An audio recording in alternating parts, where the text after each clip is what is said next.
A gente começou pela experiência, mas, poxa, vamos para a doutrina bíblica, que é o que interessa. Satanás vai tentar Jesus. O tempo todo ele responde com o quê? Está escrito, está escrito, está escrito. E a ideia ali não era discutir doutrina, né? Não era tentar converter o diabo, não era tentar fazê-lo mudar de ideia, é simplesmente verbalizar um nível de convicção que foi construído em cima do quê? Da leitura. Jesus, enquanto homem, a Bíblia, em essência, nunca deixou de ser Deus, mas diz que ele, subsistindo na forma de Deus, se esvaziou. Então ele deixa alguns atributos exclusivos da divindade temporariamente de lado, né? Um deles, a onipresença, ele estava limitado a um corpo, em uma cidade de cada vez. Um deles, a onipotência, a Bíblia diz que ele foi ungido com o poder do Espírito Santo. E a onisciência. Ele teve que aprender. Você imagina Jesus tendo que estudar a Bíblia, né? E foi exposto a isso porque naquela cultura os pais comunicavam isso aos filhos desde de cedo. E ele estava tão cheio da palavra que aos 12 anos ele debatia com os mestres no templo. Né? Então, assim, é nesse sentido que eu quero chamar, porque nós temos uma geração privilegiada no sentido de informação e estímulo. Dizem que hoje uma criança de 6 anos tem mais conhecimento acumulado que qualquer rei famoso da antiguidade.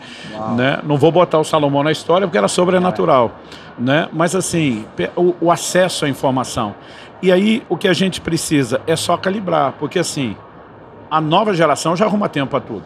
Bom, os caras estão falando com você, tá mandando texto para alguém, está checando rede social. Eu digo, gente, é só usar a Bíblia no celular. Sim. Né? Eu lembro que eu estava assim, tão apaixonado pela Escritura depois de uma experiência com o Espírito Santo, e a dor do meu coração era não ter tempo. Então, eu estava num ponto de ônibus, eu pegava aqueles Novo Testamento de Gideões, você lembra? Que era de bolso, que não era grande.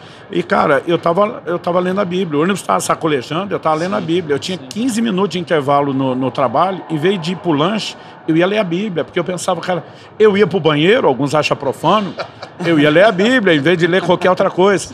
E, às vezes, não recomendo isso para ninguém da moçada, estou mais me arrependendo do que o contrário. Às vezes a aula estava chata, eu puxava a Bíblia embaixo da carteira. Um dia na chamada eu respondi aleluia em vez de presente.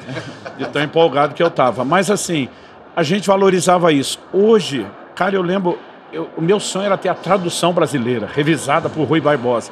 Você não achava nenhum sebo, se achasse era o valor de um carro. Cara, hoje você baixa esse negócio de graça. Tem tudo, tudo. Né? Então assim, eu quero encorajar a moçada a ir para dentro porque é o exemplo bíblico. É o exemplo de Jesus, é a orientação. Colossenses 3,16, habite ricamente em vós a palavra de Cristo. Então, só que eu acho que o desânimo das pessoas tem a ver com aquilo que o Michel já observou. Você não vai começar entendendo. Então alguém falou assim para mim, ó, imagine que você está montando um quebra-cabeça. Você precisa botar todas as peças na mesa e daqui a pouco você vai ter que começar a organizar. Então alguém quebra a cabeça grande e diz, ó, tudo que é quina vai separando. Mas de acordo com o desenho, poxa, tem um céu azul para cima, tem um mar azul para baixo, né? Você pode ir organizando. E depois, quando você for preenchendo, vai fazer mais sentido. A sensação que eu tive ao longo dos anos era isso. Cara, eu começava lendo Gênesis, eu gostava. Êxodo, eu ia bem até o capítulo 25. Quando começava a construção do tabernáculo, e gente, a gente não tinha quando criança, não tinha essas traduções fáceis. Então, oferta era oblação, eram umas palavras assim que a gente não entendia. O cara chegava no 25, eu já pulava os últimos 15 capítulos do Êxodo. Mas eu pulava o Levítico inteiro. E o Levítico era pior ainda. E os primeiros capítulos de Números com a genealogia. Eu dizia para Deus, perdoa aí, mas isso aqui não dá. Pum, já pulava. Né? Porque no início tem... Mas depois vai se tornando um desafio também.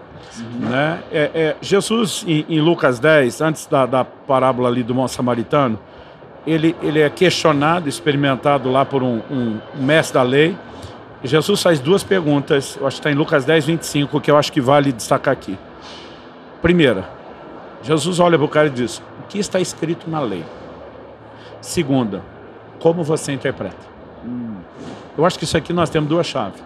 Não adianta querer interpretar quando o cara mal sabe o que está escrito. Então, assim, as pessoas têm que estar familiarizadas primeiro com o conteúdo. Depois nós vamos entender como se interpreta e discutir. Então, o passo número 1, os caras falam assim, eu preciso de Bíblia, de estudo, de material. Eu falo, gente, tudo ajuda. Mas o que vocês mais precisam é ler a Bíblia. Sim, exatamente. Né? Porque Jesus diz, Espírito Santo vos fará lembrar o que eu disse, vos guiará toda a verdade. Então, na adolescência, eu ficava impressionado. Às vezes eu ia aconselhar alguém, pregar alguém, saía versículo que eu dizia, de onde veio? Porque eu nem lembrava que eu lembrava. Sim.